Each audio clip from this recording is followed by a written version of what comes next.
Bonjour à tous, aujourd'hui nous allons parler du geôlier, aussi appelé Zoval. Autrefois, Zoval était aux côtés des Éternels en tant que frère avant de se dresser contre eux. Son pouvoir était tellement grand qu'il a fallu que les autres Éternels unissent leurs forces pour le vaincre. La cause du conflit reste inconnue à ce jour, mais on peut supposer que nous aurons des réponses à la 9.2, même si on théorise qu'il s'agit de trouver le sépulcre des fondateurs pour refaçonner l'univers à son image. Pour ces crimes, le Panthéon de la Mort a condamné Zoval à devenir le geôlier de l'antre en pensant qu'il ne pourrait jamais s'y échapper. On apprend également que Zoval était l'ancien arbitre de l'Ombre-Terre. Ensuite, nous allons parler du Home de domination et de Joy-Givre. L'Home de domination et de Givre sont des instruments de domination nés de pouvoir de l'antre et essentiels au plan du geôlier. Ils ont été fabriqués par un être appelé Runo Mancien afin qu'on le découvre qu'il s'agit du primat une fois ses souvenirs retrouvés. Au début, nous pensions que le Home et De Givre furent créés par les Natrezim, mais n'en est rien. De Givre est une âme de domination ayant appartenu à Arthas Menethil, le deuxième roi Lich. Cette arme a la particularité de piéger les âmes de ses victimes à l'intérieur de celles-ci. Tel fut le cas du célèbre Uther, le porteur de lumière, ou encore de Sylvanas Coursevent. Heureusement, cette lame fut brisée et Arthas vaincu durant l'assaut au sommet de la couronne de glace. L'homme de domination, quant à lui, fut porté par Ner'zhul, le premier roi Lich, pour pouvoir avoir le contrôle total sur les morts vivants. Il fut ensuite porté par Arthas jusqu'à ce que Bolvar Fordragon se désigne lui-même volontaire pour porter le lourd fardeau d'être le roi Lich une fois Arthas vaincu.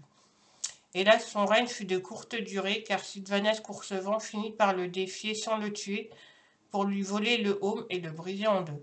Cela ouvrit une immense brèche dans le ciel d'Azeroth, faisant déferler les morts-vivants sur celle-ci. Le geôlier a également des alliés pour servir ses machinations. Il peut compter sur de nombreux alliés, dont la première est Elia. Elia était autrefois la première Valkyre transformée par Odin. Une fois libérée de ses entraves, elle fonda son propre royaume appelé Helheim. On raconte que c'est bien plus tard qu'elle rejoignit les troupes du geôlier. Le deuxième allié du geôlier est Moisala, un Loa ayant son propre domaine baptisé l'autre côté.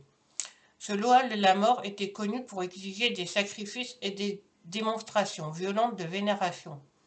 Il se régalait de la peur et de la souffrance des âmes dans sa nécropole, au lieu de laisser ses âmes vivre paisiblement en Ombre-Terre. Ce n'est que bien plus tard, au cours d'une bataille opposant Buen Samedi, qui fut l'ancien disciple de Moisala, à celui-ci, qu'il a été révélé qu'il était depuis longtemps de mèche avec le geôlier. Moisala est également responsable du pacte qu'a fait Odin en donnant son œil pour voir entre le royaume des vivants et celui de la mort. Nous ignorons pourquoi le geôlier cherchait à s'en emparer. Moisala a beau être emprisonné à l'heure actuelle, celui-ci reste toujours une menace. Ensuite, le dernier allié du geôlier est Kel'Thuzad. À son arrivée à Maldraxxus chez les Nécroseigneurs, celui-ci a gravi les échelons de la maison des rituels, aidé par le fait qu'il recevait des stocks d'animal de Revendreth, preuve que celui-ci était mêlé au plan du geôlier depuis le début. Ce n'est que bien plus tard que la traîtrise de celui-ci fut révélée et que les aventuriers mortels le tuèrent une bonne fois pour toutes. Celui-ci avait sûrement un rôle plus important à jouer pour permettre au geôlier de s'échapper. Ensuite, nous allons parler de Sylvanas Coursevent.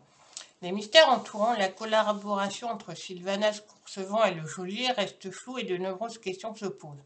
Comment est-il possible qu'une mortelle de l'autre côté du voile séparant la vie de la mort se soit vue accorder des pouvoirs de l'antre et pourquoi a-t-elle été choisie?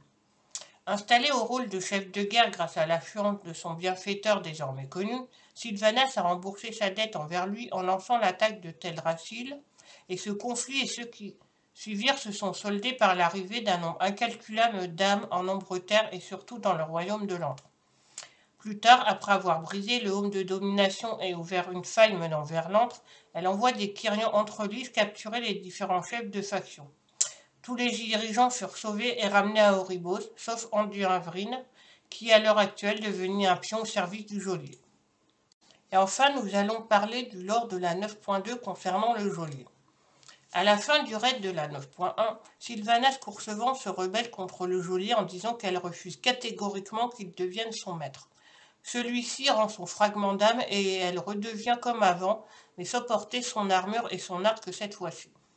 On ignore encore à l'heure actuelle le rôle qu'elle jouera dans l'arc final de Shadowland, mais on peut imaginer une fin mémorable pour celle-ci, soit via un sacrifice pour nous aider et nous sauver, soit quelque chose d'autre, mais de plus épique et non quelque chose de triste. Quant à Anduin, celui-ci a rejoint le geôlier Azereth Morty dans le sépulcre des fondateurs où il sera un boss de raid et où le combat aura une importance capitale pour la suite du lore et du raid. On peut donc imaginer faire retrouver la raison au jeune roi de l'Alliance et que celui-ci nous donne les informations moquantes nous permettant de contrer Zoval et de pouvoir l'affronter. Zoval a quant à lui réussi son plan d'atteindre le sépulcre des fondateurs, car son but n'a jamais été de gagner en puissance ou de récupérer son pouvoir, mais bien d'atteindre ce lieu pour refaçonner une nouvelle réalité à son image. Nous allons donc devoir l'affronter pour le contrer, car il s'agit du boss final de l'extension, qui corps ainsi le chapitre de Shadowland, mais également un arc narratif de World of Warcraft pour en introduire un nouveau.